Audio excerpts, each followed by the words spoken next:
Our district has been very fortunate this past spring to be able to work with Jill Degoede in a very reflective process through the coaching cycle, student work analysis, and curriculum mapping. My staff has gone through this process with her over the course of the last 5 months and have really gotten in touch with what are the needs of our students and kind of how to best plan to meet their needs using a variety of strategies in the comprehension toolkit. We look forward to implementing the new work that we've done this summer and can't wait to see the success that it has with our students and meeting their diverse needs. I've been principal about 9 years.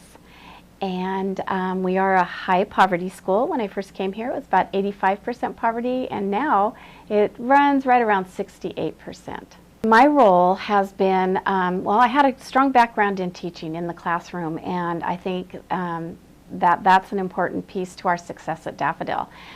Being a teacher, I recognize the importance of professional development. I was fortunate enough to work with Jill Degoede, our professional development specialist at our building, and she became very skilled at the strategies for reading. We developed common language, common expectations around the strategies. So from kindergarten through 5th grade, we build on that strong foundation of the strategy work. I think it's been very successful. I have fabulous stories from parents who have not been successful in school themselves, yet when their children were coming home using the strategies, they were impressed, they used them themselves.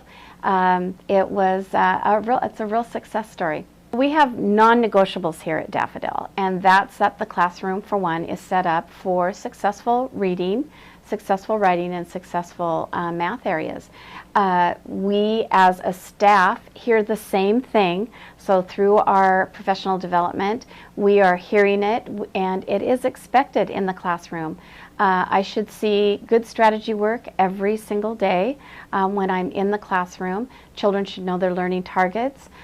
We have the common language, so the boys and girls, the students and the teachers, we use that same language successfully with our kids. Our parents know the language. So when I go into a classroom, I do expect to see it. It's part of the evaluation that I do with the teachers, and I can say a strategy specifically that I want to see, and I can see the work that culminates through the lesson on the walls or in the student work analysis that the teachers do together. The implementation of Jill Degoede's block schedule was a huge turning point in my professional growth. Jill's literacy block schedule provided me with a 90-minute literacy block in which my students were participating, making connections, collaborating, staying on task, and most importantly, they were accountable for their learning. I was able to have small groups 3 times a week and expose my students to a variety of genres. In addition, I was able to conference with my 24 individual students on a bi-weekly basis. Within a couple of weeks, my students were setting a purpose for reading and setting individual goals. This block allowed me to assess my students' fluency, comprehension, and Spanish proficiency all at once and on an ongoing basis.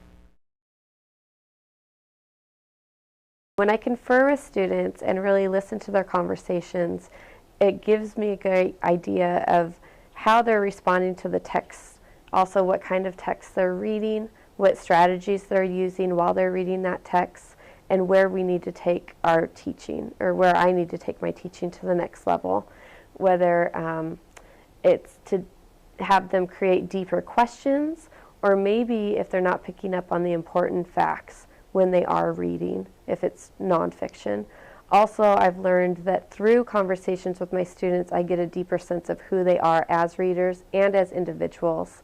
For example, I love to buy books for my students, and I want a book that fits their needs and also their interests, and I only get that information through conversations I have with them as readers and as individuals. Daily, my students and I work on improving our reading strategies in the classroom.